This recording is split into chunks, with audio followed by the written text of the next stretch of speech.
ഏകദേശം 350 രൂപേൻ്റെ മൾഗാർഡ് മാറ്റാൻ വേണ്ടിയിട്ട് നമുക്ക് ഏകദേശം 2000 രൂപയോളം ചിലവായിട്ടുണ്ട്. അങ്ങനെ ഞാൻ ഫോർക്ക് ഇതിൽ കെട്ടി വെച്ച് കൊണ്ടുവന്നിട്ടോ. എന്നിട്ട് നെഗറ്റീവ് ഉണ്ട്, പോസിറ്റീവ് ഉണ്ട്. പോസിറ്റീവ് എന്ന് പറഞ്ഞാൽ ഇത് എല്ലാവർക്കും ഇഷ്ടപ്പെടില്ല, എന്നാലും അന്ത കാലത്ത് എനിക്ക് ഭയങ്കര ഇഷ്ടമാണ്. അങ്ങനെയാണ് ഞാനിത് മാറ്റിയത്. ഹലോ ഗൈസ്, പുതിയൊരു വീഡിയോയിലോട്ട് എല്ലാവർക്കും സ്വാഗതം. അപ്പോൾ ഇന്നത്തെ നമ്മളെ വ്ളോഗ് എന്ന് പറയുമ്പോൾ നമ്മളെ വണ്ടിയിൽ ചെറിയൊരു മാറ്റം വരുത്തുകയാണ്. അപ്പോൾ മാറ്റം എന്താണെന്ന് വെച്ചാൽ നമ്മളെ വണ്ടിയിൽ ഇപ്പോൾ നിലവിലുള്ളത് ടിസ്റ്ററിൻ്റെ മൾഗാർഡാണ്. അപ്പോൾ ടിസ്റ്ററിൻ്റെ മൾഗാർഡ് മാറ്റിയിട്ട് നമുക്ക് എന്ത് ചെയ്യണം, സ്പ്ലെൻഡറിൻ്റെ സ്റ്റോക്ക് മൾഗാർഡ് വെക്കണം. എനിക്ക് ആഗ്രഹം ഉണ്ടായിനി ഈ ഒരു സ്പ്ലെൻഡറിൻ്റെ സ്റ്റോക്ക് മൾഗാർഡ് വെക്കണമെന്ന്. പക്ഷേ ഞാൻ അന്ന് അതിന് ട്രൈ ചെയ്തപ്പം അത് കുറച്ച് ടാസ്ക് ഫുൾ ആണെന്ന് എനിക്ക് മനസ്സിലായി. അതിൻ്റെ ഫോർക്ക് സംഭവമൊക്കെ മാറ്റേണ്ടതായിട്ടുണ്ട്. അപ്പോൾ നമ്മളെ വണ്ടിയിൽ ഇപ്പോൾ കിടക്കുന്നത് ടിസ്റ്ററിൻ്റെ ഫോർക്ക് ആയതുകൊണ്ട് തന്നെ നമുക്ക് ഫോർക്ക് ചേഞ്ച് ചെയ്യേണ്ടി വരും. ആ ഒരു ഫോർക്കിൽ ഡയറക്റ്റ് സ്യൂട്ട് ആവില്ല. പിന്നെ അഡ്ജസ്റ്റ് ചെയ്ത് ക്ലാമ്പൊക്കെ ചെയ്ത് വെക്കാം, പക്ഷേ അതൊരു വൃത്തികേടാവും. അങ്ങനെ ചെയ്ത വണ്ടിൻ്റെ ഫോട്ടോ ഞാൻ വേണമെങ്കിൽ ജസ്റ്റ് കാണിച്ചു തരാം. അപ്പോൾ ഇതാണ് നമ്മുടെ സ്പ്ലെൻഡറിൻ്റെ സ്റ്റോക്ക് മൾഗാർഡ്. അപ്പോൾ ഈ ഒരു മൾഗാർഡ് നമുക്ക് ഇതിൽ സെറ്റ് ചെയ്യാൻ വേണ്ടിയിട്ട് ഓൾമോസ്റ്റ് എല്ലാ പരിപാടിയും കഴിഞ്ഞ് നമ്മൾ ഫോർക്കൊക്കെ ഇത് പെയിൻറ്റ് ചെയ്ത് പരിപാടിയെല്ലാം തീർത്ത് റെഡിയാക്കി വെച്ചിട്ടുണ്ട് കയറ്റാൻ വേണ്ടിയിട്ട്. അപ്പോൾ ഇനി നമുക്കുള്ള പരിപാടി എന്ന് പറയുമ്പോൾ ഇതിലോട്ട് കയറ്റുക എന്നുള്ള പ്രോസസ്സ് മാത്രമാണ്. അപ്പോൾ ഞാൻ പെയിൻറ്റിങ്ങിൻ്റെയും ഈ ഒരു സംഭവത്തിൻ്റെയൊക്കെ പൊളിന്നൊക്കെ ഉള്ള കുറച്ച് വിഷ്വൽസൊക്കെ എടുത്തിന്. അപ്പോൾ അത് ജസ്റ്റ് കണ്ടിട്ട് പോവാം. പൊളി പോയി നമ്മളെ ഫോർക്ക് ഗാർഡെല്ലാം അയച്ച് വാങ്ങിക്കാൻ പോകുന്ന ഫോർക്കിലോട്ട് നമ്മളെ വീലെല്ലാം സെറ്റ് ചെയ്ത് ചെക്ക് ചെയ്തിട്ടാണ് നമ്മൾ സാധനം എടുത്തത്. കാഴ്ച അങ്ങനെ ഞാൻ ഫോർക്ക് ഇതിൽ കെട്ടി വെച്ച് കൊണ്ടുവന്നിട്ടോ. എന്നിട്ട് ഇവിടെ പെയിൻറ്റ് ചെയ്യാൻ കൊടുത്തിട്ടുണ്ട്. അപ്പോൾ എന്തായാലും തിങ്കളാഴ്ച ആവുമെന്ന് പറയുന്നത്. ഇപ്പം എന്താ പറയുക, വെള്ളിയാഴ്ചയാണെന്ന്, ശനി ഞായർ തിങ്കൾ 3 ദിവസമുണ്ട്. അപ്പോൾ അത്രയും ദിവസം കാത്തു നിന്നേ മതിയാവും, വേറെ പണിയൊന്നുമില്ല. ആ ഒരു സംഭവം പെയിൻറ്റ് ചെയ്ത് കഴിഞ്ഞാൽ തന്നെ നമുക്ക് ഡയറക്റ്റ് നമ്മുടെ വണ്ടിയിലോട്ട് സ്യൂട്ട് ചെയ്യാവുന്നതാണ്, സെറ്റ് ചെയ്യാവുന്നതാണ്. ഗൈസ്, അപ്പോൾ എനിക്ക് ഇങ്ങനെ ഒരു തോട്ട് വന്നതെന്ന് പറയുമ്പം കുറേ കാരണങ്ങളുണ്ട്. ഈ ഒരു മൾഗാർഡ് കൊണ്ട് നെഗറ്റീവ് ഉണ്ട്, പോസിറ്റീവ് ഉണ്ട്. പോസിറ്റീവ് എന്ന് പറഞ്ഞാൽ ഇതിൻ്റെ ലുക്കാണ്, ആ ഒരു കുറച്ച് ബൾക്കി ആയിട്ടുള്ള ലുക്ക് എല്ലാവർക്കും ഇഷ്ടപ്പെടില്ല, എന്നാലും അന്ത കാലത്ത് എനിക്ക് ഭയങ്കര ഇഷ്ടമാണ്. അങ്ങനെയാണ് ഞാനിത് മാറ്റിയത്. പക്ഷേ ഇപ്പോഴുള്ള പ്രശ്നം എന്താ വെച്ചാൽ ഇതിൻ്റെ നെഗറ്റീവ് എനിക്ക് മനസ്സിലായെന്ന് പറയുമ്പോൾ വണ്ടി ഓടിക്കുന്ന സമയത്ത് എൻജിൻ സൈഡിലോട്ട് മൊത്തം ചെളി, വെള്ളം, അങ്ങനെയുള്ള സംഭവമൊക്കെ തെറിക്കും. പോരാത്തതിന് അത്യാവശ്യം ഹെവി റെയിനിലൂടെ നമ്മൾ പോവുകയാണെങ്കിൽ, അതായത് മഴയുള്ള സമയത്ത് പോവുകയാണെങ്കിൽ നമ്മളെ ഫാൻറ്റിൻ്റെ ഈ ഒരു പോർഷൻ ഉണ്ടല്ലോ, ഈ ഒരു പോർഷന്, അതുപോലെ ചെരുപ്പ്, ഷൂ ഒക്കെ ആണെങ്കിൽ തീർന്ന്, വൈറ്റ് ഷൂ ഒക്കെ ആണെങ്കിൽ പിന്നെ പറയണ്ട. അപ്പോൾ ആ ഒരു ക്വാളിറ്റിയിലുള്ള പ്രശ്നം ഇതിനുണ്ട്. അപ്പോൾ ഇതൊക്കെയാണ് ഇതിൻ്റെ നെഗറ്റീവ്. അപ്പോൾ അതുകൊണ്ടും ഒക്കെ കൂടിയാണ് നമ്മൾ മാറ്റേണ്ടത്. പിന്നെ ഇതിൻ്റെ എൻജിൻ സൈഡിൻ്റെ ഈ ഒരു ക്രാങ്കിൻ്റെ സൈഡ് ഉണ്ടല്ലോ, ഫ്രണ്ട് സൈഡ് ഞാൻ എത്ര വൃത്തിയാക്കിയിട്ടും വൃത്തിയാവണില്ല. അതിങ്ങനെ ഒരു വൃത്തികേടായി നിൽക്കുക എപ്പോഴും. അപ്പോൾ എൻജിൻ്റെ ഈ ഒരു പോർഷൻ ഇവിടെയൊക്കെ ഇങ്ങനെ. അപ്പോൾ അതിൻ്റെയൊക്കെ മെയിൻ റീസൺ എന്ന് പറയുമ്പം മയത്ത് കൂടെ കുറേ സമയം ഓടുമ്പോഴുള്ള ചളി തെറിക്കുന്നതാണ്. ഇതിൻ്റെ എന്ന് പറയുമ്പോൾ ഫ്രണ്ട് സൈഡ് അത്യാവശ്യം ബൾക്കിയാണെങ്കിലും ബാക്ക് ഭയങ്കര ഷോർട്ടായിട്ടുള്ളൊരു മൾഗാർഡാണ് ടിസ്റ്ററിൻ്റെ മൾഗാർഡ് വരുന്നത്. ഞാനിതിൽ ചെയ്തതെന്ന് പറയുമ്പോൾ യൂണിക്കോണിൻ്റെ ഡിസ്ക് സെറ്റാണ്. അതിൽ ഇതുവരെ കിടന്നിരുന്നത് ടിസ്റ്ററിൻ്റെ ഫോർക്കാണ്. പക്ഷേ ഇപ്പോൾ നമ്മൾ ഇടാൻ പോണത് ഗ്ലാമറിൻ്റെ ഫോർക്കാണ്. അപ്പോൾ ഇതിൽ ഡയറക്റ്റായിട്ട് തന്നെ സ്യൂട്ടാവും. അതായത് ഡയറക്റ്റായിട്ട് തന്നെ ഈ ഒരു സ്പ്ലെൻഡറിൻ്റെ മൾഗാർഡ് ഈ ഒരു ഫോർക്കിൽ സ്യൂട്ടാവും. അപ്പോൾ അതിന് വേണ്ടിയിട്ടാണ് നമ്മൾ ചെയ്തത്. ഏകദേശം 350 രൂപേൻ്റെ മൾഗാർഡ് മാറ്റാൻ വേണ്ടിയിട്ട് നമുക്ക് ഏകദേശം 2000 രൂപയോളം ചിലവായിട്ടുണ്ട്. ഈ ഒരു ഫോർക്ക് സംഭവമൊക്കെ സെറ്റ് ചെയ്യാൻ വേണ്ടിയിട്ടും അങ്ങനെയുള്ള കാര്യങ്ങളൊക്കെ ആയിട്ട്. ഫോർക്ക് ഏകദേശം 800 സംതിങ്ങിന് അടുത്തത് പൊളിന് യൂസ്ഡ് എടുത്താണ്. അതുപോലെ അത് പെയിൻറ്റ് ചെയ്ത് പിന്നെ ഇതിൻ്റെ ഓയിൽ സീൽ സംഭവമൊക്കെ ക്ലിയർ ചെയ്ത് അങ്ങനെ മൊത്തം നമുക്ക് ഏകദേശം 2000 രൂപ ആ റേഞ്ച് ആയിട്ടുണ്ട്. അപ്പോൾ ഒരു 350 രൂപേൻ്റെ ഒരു മൾഗാർഡ് മാറ്റാൻ വേണ്ടിയിട്ട് നമുക്ക് ചിലവായത് ഏകദേശം 2500 ആ ഒരു റേഞ്ചാണ്. വർക്ക് ഇങ്ങനെ ഓരോ മൈൻഡ് ഇങ്ങനെ മാറുന്നതനുസരിച്ച് വർക്കുകൾ ഇങ്ങനെ ചെയ്തുകൊണ്ടിരിക്കും. ഈ വർക്ക് തുടങ്ങിയിട്ട് ഏകദേശം ഒരാഴ്ച കഴിഞ്ഞ്. ആദ്യം തന്നെ ഞാൻ ബസ്സിൽ പോയാണ്ട് ഈ ഒരു ഫോർക്ക് വാങ്ങിക്കൊണ്ടെന്ന് പൊളിയെന്ന് പരപ്പങ്ങാടി പൊളി പോയി ഫോർക്ക് വാങ്ങിക്കൊണ്ടെന്ന്. അത് ഞങ്ങൾ അവിടെ നിന്ന് തന്നെ ഇട്ട് നോക്കി. വണ്ടീൻ്റെ ഫോർക്ക് അയച്ചിട്ടല്ല, വണ്ടീൻ്റെ വീൽ അയച്ചിട്ട് വീല് ഈ ഒരു ഫോർക്കിലോട്ട് ചെയ്ത് നോക്കി. അപ്പോൾ ഇത് പ്രോപ്പർ ഫിറ്റാണ്, കറക്റ്റാണ്, എക്സ്ട്രാ ഒന്നും ചെയ്യേണ്ട ആവശ്യമൊന്നുമില്ല.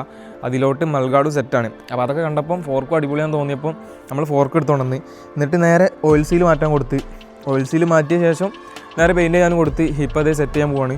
അപ്പോൾ ഇതിൽ ഹൈറ്റ് നെറ്റ് ചെയ്യുമ്പം, അതായത് ഈ ഒരു ഫോർക്കിൽ നമ്മൾ ഹൈറ്റ് നെറ്റ് ചെയ്യുമ്പം ശ്രദ്ധിക്കേണ്ട കാര്യമൊക്കെ ഉണ്ട്. അപ്പോൾ വീഡിയോ എന്തായാലും എല്ലാവരും ഫുള്ള് കാണാൻ ശ്രമിക്കുക. അപ്പോൾ അങ്ങനെ കുറച്ച് എന്താ പറയുക, ശ്രദ്ധിച്ച് ചെയ്യേണ്ട ഒരു കാര്യമാണ് ഇങ്ങനത്തെ കാര്യമൊക്കെ, ഹൈറ്റ് ചെയ്യുന്ന സംഭവവും അങ്ങനെയുള്ള കാര്യമൊക്കെ. അപ്പോൾ എന്തായാലും നമുക്ക് ബാക്കി വർക്കിലോട്ട് പോയാലോ. എന്നാണ് ഇതിൻ്റെ ഫുള്ള് സെറ്റ് ആവുക, അതായത് നമുക്ക് ആ ഒരു രൂപം കിട്ടുക. പണി കുറച്ച് മുന്നേ തുടങ്ങിയെങ്കിലും ഇന്നാണ് അതിൻ്റെ ഒരു ഔട്ട് കിട്ടുക. അപ്പോൾ എന്തായാലും നമുക്ക് പണി തുടങ്ങാം. നേരെ അനീസിൻ്റെ ഷോപ്പ് പോകണം, എന്നിട്ട് എന്താ പറയുക സംഭവമൊക്കെ സെറ്റ് ചെയ്യണം. അപ്പോൾ നമുക്ക് വീഡിയോ എടുത്തുതരാനും അതേമാതിരി നമ്മളെ സാധനം പിടിക്കാനൊക്കെ അജ്മലുണ്ട്, ആശാമടണ്ട്. അപ്പോൾ നമ്മളെന്ത് ചെയ്യുകയാണ് ഇനി നേരെ വണ്ടി എടുത്ത് അനീസിൻ്റെ അടുത്ത് പോവാം. എന്നിട്ട് അവിടുന്ന് പരിപാടികൾ ഓരോന്നായിട്ട് ചെയ്യാം. അപ്പോൾ ഞാൻ ഈ മാക്സിമം കഴിയുന്നതിൻ്റെ വിഷ്വൽസൊക്കെ കാണിച്ചു തരാം. അപ്പോൾ പിന്നെ അവിടെ എത്തിയിട്ട് ഗൈസ് അങ്ങനെ ഞാൻ അനീസിൻ്റെ എന്താ പറയുക ഷോപ്പിലെത്തിയിട്ടുണ്ട്. നമ്മൾ വണ്ടി സെൻട്രൽ സ്റ്റാൻഡൊക്കെ ഇട്ട് വെച്ചിട്ടുണ്ട്. അപ്പോൾ നമ്മളെ ഫോർക്ക് കൂടെ അടല്ലേ, ഫോർക്ക് അവിടെ ഉണ്ട്. അപ്പോൾ നമ്മൾ ആദ്യത്തെ പരിപാടി എന്ന് പറയുമ്പോൾ ഉള്ള മൾഗാർഡ്, വീല്, ഫോർക്ക് സംഭവങ്ങളെല്ലാം അയക്കണം.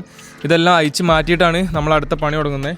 അപ്പോൾ എന്തായാലും ഇതിൻ്റെ കാര്യങ്ങളെല്ലാം നമുക്ക് ഓരോന്നായിട്ട് ചെറിയ വിഷ്വൽസായിട്ട് നമുക്ക് കാണാം. നമ്മൾ ഒരുപാട് നേരത്തെ എന്താ പറയുക കഠിനാധ്വാനത്തിന് ശേഷം എന്താ പറയുക ഫോർക്കൊക്കെ അയച്ച് മറ്റേ ഫോർക്കൊക്കെ സെറ്റ് ചെയ്ത് അതേമാതിരി ഹൈറ്റ് നെറ്റും സെറ്റ് ചെയ്തിട്ടോ ഹൈനട്ട് സെറ്റ് ചെയ്യാനൊക്കെ കുറച്ച് ഇറങ്ങിയാറായി. അതായത് ഞാൻ കാണിച്ചു തരാം. ഈ ഒരു ടൂള് വേണം ഹൈനട്ട് പ്രോപ്പറായിട്ട് സെറ്റ് ചെയ്യണമെങ്കിൽ, അത് വൃത്തിക്ക് സെറ്റ് ചെയ്യാൻ വേണ്ടിയിട്ട്. അപ്പോൾ ആ ഒരു ടൂള് നമ്മളെ കയ്യിലില്ല. അനീസിൻ്റെ അടുത്ത് ഉണ്ട് സാധനം ഇതാണ്, പക്ഷേ അത് ഡാമേജ് ആയി പോയിട്ടുണ്ട്, കംപ്ലൈൻ്റ് ആണ്. അതുകൊണ്ട് നമ്മളിത് ഇവപ്പോഴത്തെ നമ്മളെ റംസിൻ്റെ അടുത്ത് പോയി വാങ്ങിയത്. നമ്മൾ സാധനമൊക്കെ സെറ്റ് ചെയ്ത് അപ്പോൾ ഇനി ഓരോന്നായിട്ട് സെറ്റ് ചെയ്യാണ്. അപ്പോൾ നമ്മളെ കൂടെ ഹെൽപ്പിന് തന്നെ അജ്മലിന് കൊടുക്കാൻ പോകുന്നുണ്ട്. അപ്പോൾ തിരക്കാണ്. അപ്പോൾ ഞാൻ പെട്ടെന്ന് സാധനങ്ങളൊക്കെ ഒന്ന് സെറ്റ് ചെയ്തിട്ട് ഇതിൻ്റെ ഔട്ടർ ലുക്ക് കാണിച്ചു തരാം. ആ ഒരു ലുക്ക് കാണാൻ ഞാനും വളരെ എക്സൈറ്റഡ് ആണ്. കാരണം ഈ വണ്ടി ഇങ്ങനെ പണി എടുത്തപ്പം ടിസ്റ്ററിന് മൾഗാട് വെച്ച്, അതിൻ്റെ ശേഷം പിന്നെ ആദ്യമായിട്ടാണ് സ്പ്ലെൻഡറിന് മൾഗാട് വെക്കുന്നത്. അപ്പോൾ അതിന് ശേഷമുള്ള ആ ഒരു ലുക്ക് കാണാൻ ഞാനും വളരെ എക്സൈറ്റഡ് ആണ്. വണ്ടി എങ്ങനെയുണ്ട് വണ്ടി എങ്ങനെയുണ്ട് ഒന്നുകൂടി അടുത്തുള്ള ലുക്ക് കാണിച്ചു തരാം. ഇതാണ് അപ്പോൾ വണ്ടിയുടെ ഇപ്പോഴത്തെ നിലവിലുള്ള കോലം. ഹൈനട്ട് ഇതേ കണ്ടോ, ഹൈനട്ട് ചെയ്തിട്ടുണ്ട്. അപ്പോൾ നമ്മളെ ഫോർക്ക് ഇതേ എങ്ങനെ കിടക്കുന്നത്. ഇനി ഞാൻ ബൂട്ട് ഇടുന്നില്ല എന്ന് വിചാരിച്ച് ബൂട്ട് ഇതേ ഇവിടെ കിടക്കുന്നുണ്ട്. ഇതാണ് നമ്മളെ വണ്ടിയിൽ നിന്ന് അയച്ച പഴയ ആ ഒരു ഫോർക്ക്. എങ്ങനെയുണ്ട്? നമ്മൾ അൻസ് സെറ്റ് ചെയ്ത് തന്നപ്പോൾ ഇതിന് കുഴപ്പമൊന്നുമില്ല. ഇനി ഓയിൽ ലീക്ക് സംഭവമൊന്നുമില്ല. ഇനി ഇപ്പോൾ ഞാൻ റീസെൻ്റ്ലി പാണമ്പ്രയെന്ന് എന്ത് ചെയ്തിനി, ഇതിൻ്റെ ഓയിൽ സീൽ മാറ്റിനി, ഫോർക്കിൻ്റെ ഓയിലും ഓയിൽ സീലും. അപ്പം അങ്ങനെയൊക്കെയാണ് സംഭവങ്ങൾ. അപ്പോൾ ഇതാണ് നമ്മളെ വണ്ടിയിൽ നിന്ന് അയച്ച പഴയ ഫോർക്ക്, നമ്മളെ വൈസർ, പഴയതല്ല വൈസർ. ഇതാണ് നമ്മൾ ട്വിസ്റ്ററിൻ്റെ പഴയ മൾഗാട്. അപ്പോൾ ഇതാണ് നമ്മുടെ വീല്, വണ്ടിയുടെ വീല്. അതുപോലെ ടൂൾസ് കാര്യങ്ങളൊക്കെ ഇവിടെ ഉണ്ട്. ഈ ഫോർക്ക് സെറ്റ് ചെയ്തിട്ടുണ്ട്. അതേമാതിരി ഇതാണ് നമ്മളെ അച്ചുദാസാണ് ഉള്ളു പേര്, വെറും അച്ചുകുട്ടൻ വിളിച്ചല്ലേ നമ്മളെ അച്ചുകുട്ടൻ. ഇവൻ്റെ മുടിയാണ് കളറ് അല്ലേ, മുടി കളർഫുൾ അല്ലേ, എന്തേലൊക്കെ പറയും. വ്ളോഗ് താല്പര്യം ഇതിപ്പോ ചവിട്ടല്ലേ കേട്ടോ, നടന്നു വരുമ്പോ ഫോണൊക്കെ നോക്കി നടന്നുമ്പോ ചവിട്ടല്ലേ. അപ്പം ഞാൻ അടുത്ത പരിപാടി ഈ ഒരു മൾഗാർഡും വൈസറും സെറ്റ് ചെയ്യുക. അത് കഴിഞ്ഞിട്ട് വീലും കൂടി സെറ്റ് ചെയ്താൽ നമ്മളെ പരിപാടി ഏകദേശം കഴിഞ്ഞു. നമുക്ക് ആ ഒരു ഫൈനൽ ലുക്ക് കാണാൻ പറ്റും. ഗൈസ് അങ്ങനെ നമ്മൾ മൾഗാർഡ് സെറ്റ് ചെയ്ത് കൊടുക്കുകയാണ്. ഇതേ ഇവിടെ ഒരു 10-ന്റെ ബോൾട്ട് ഇട്ട് മൾഗാർഡ് ടൈറ്റ് ചെയ്ത്. ഓക്കെ, ഈ ഒരു മൾഗാർഡ് ഡയറക്റ്റ് സ്യൂട്ടാണ്. ഇതുപോലെ ഫോർക്കിൽ കറക്റ്റ് സ്യൂട്ടാണ്.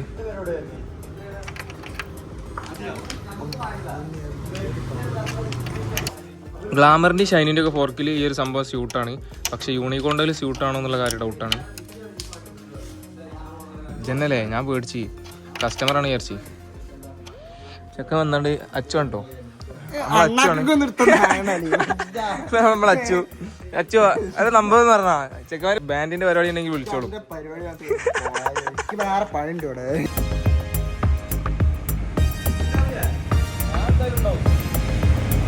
അങ്ങനെ വർക്കെല്ലാം കഴിഞ്ഞ് നമ്മളെ വണ്ടി ഈ ഒരു കോലത്തിലായിട്ടുണ്ട്.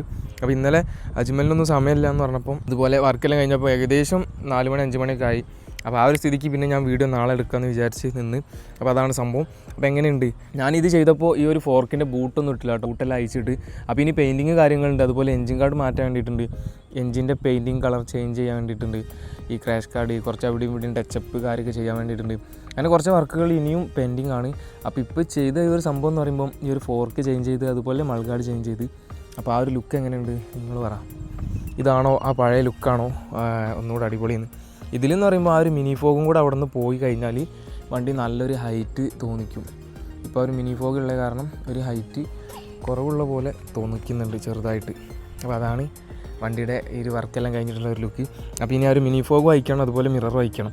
അത് രണ്ടും കൂടെ അയച്ചു കഴിഞ്ഞാൽ ആ ഒരു ലുക്ക് ഒന്നും കൂടെ നൈസാവും, കുറച്ചും കൂടെ ഹൈറ്റുള്ള പോലെ ഫീൽ ആവും വണ്ടി. ഒരു വേറൊരു ലുക്ക് കിട്ടും. നമ്മളൊരു റമീസിൻ്റെ അവരുടെയൊക്കെ ഒരു വണ്ടീൻ്റെ ആ ഒരു സിമിലർ ലുക്കിലോട്ട് വണ്ടി മാറ്റണം. എനിക്ക് ഈ ഒരു ലുക്കിലോട്ടുള്ള ഒരു കളിയൊന്നും ഇല്ല ഇനി ഇത്രയും കാലമായിട്ട്. എനിക്കങ്ങനെ ലുക്ക് മാറ്റണം അങ്ങനെയുള്ള ഒരു ചിന്തകളൊന്നും ഇല്ല ഇനി. പിന്നെ എന്തോ ഫസലുവിൻ്റെ വണ്ടിയൊക്കെ കണ്ടപ്പം അതുപോലെ എനിക്ക് ആ ഒരു ലുക്കിലോട്ട് മാറ്റണം, ഒരു ചേഞ്ച്. കുറേ കാലമായിട്ട് ഇതുപോലെയാണല്ലോ, അപ്പോൾ ഇങ്ങനെ ഒരു ചേഞ്ച് ആവാമെന്ന് കരുതി. പിന്നെ ഞാൻ പറഞ്ഞില്ല ഇതിന് കുറച്ച് നെഗറ്റീവ്സ് ഉണ്ടെന്ന്. അതായത് നമ്മളെ ട്വിസ്റ്ററിന് മൾഗാർഡ് ആകുമ്പോൾ ഈ ഒരു സാധനം ഇത്രയ്ക്കൊന്നും ഉണ്ടാവില്ല, ഏകദേശം ഈ ഒരു പോർഷനിലൊക്കെ ആയിട്ട് ഇങ്ങനെ ഒരു വി ഷേപ്പിലായിരിക്കും ഉണ്ടാവുക. അപ്പോൾ അതിൻ്റെ നെഗറ്റീവ് കാരണം എന്താ പറയുക, ഇങ്ങോട്ടൊക്കെ ചെളി തെറിക്കുക അങ്ങനത്തെ ഇഷ്യൂസൊക്കെ ഉണ്ട്. അപ്പോൾ അതൊക്കെ റിമൂവ് ചെയ്യാനും അതിൻ്റെ ഒരു സൊല്യൂഷൻ ഞാൻ കുറേ ആയിട്ട് നോക്കുന്നുണ്ട്. പക്ഷേ എനിക്ക് അന്നും ഈ ഒരു സംഭവം ഇതിൻ്റെതാവുമെന്ന് എനിക്ക് വല്ലാതെ ഓടിയിട്ടില്ല, വല്ലാതെ കത്തിയില്ല. ഒരു 3-4 ട്രിപ്പ് പോയി എനിക്ക് ഓർമ്മ. ട്വിസ്റ്ററിൻ്റെ മൾഗാർഡും വൈറ്റ് ഷൂ ഇട്ടുണ്ട്. ആ ഒരു ഷൂ ആകെ ആ ഒരു ട്രിപ്പിൽ ഇറപ്പായി. പിന്നെ അന്ന് വാഷ് ചെയ്യേണ്ടൊക്കെ വന്ന് അതിനുശേഷം ഞാൻ ട്രിപ്പ് പോകുന്ന സമയത്ത് ബൂട്ട്സ് മാത്രമേ യൂസ് ചെയ്യും. അപ്പോൾ അങ്ങനെയൊക്കെ വന്നിട്ടുണ്ട്. അപ്പോൾ ഇതാണ് ഈ ഒരു ലുക്ക് കണ്ടിട്ട് നിങ്ങൾ പറ എങ്ങനെയുണ്ടെന്ന്. ഈ ഒരു ചേഞ്ച് നല്ല രീതിക്ക് അറിയുന്നുണ്ടോ? ആ ഒരു പഴയ വിഷ്വൽ വെച്ച് നോക്കുമ്പോഴേക്കും എനിക്ക് മനസ്സിലാവുക. കാരണം ഇത് മാറ്റുന്നതിന് മുമ്പും മാറ്റിയ ശേഷവും മാറ്റിയ സമയത്തൊക്കെ ഞാൻ കാണുന്നതുകൊണ്ട് എനിക്ക് ഒറ്റയടിക്കൊരു ചേഞ്ച് എങ്ങനെ ഫീലായെന്ന് നിങ്ങളോട് പറയാൻ പറ്റില്ല.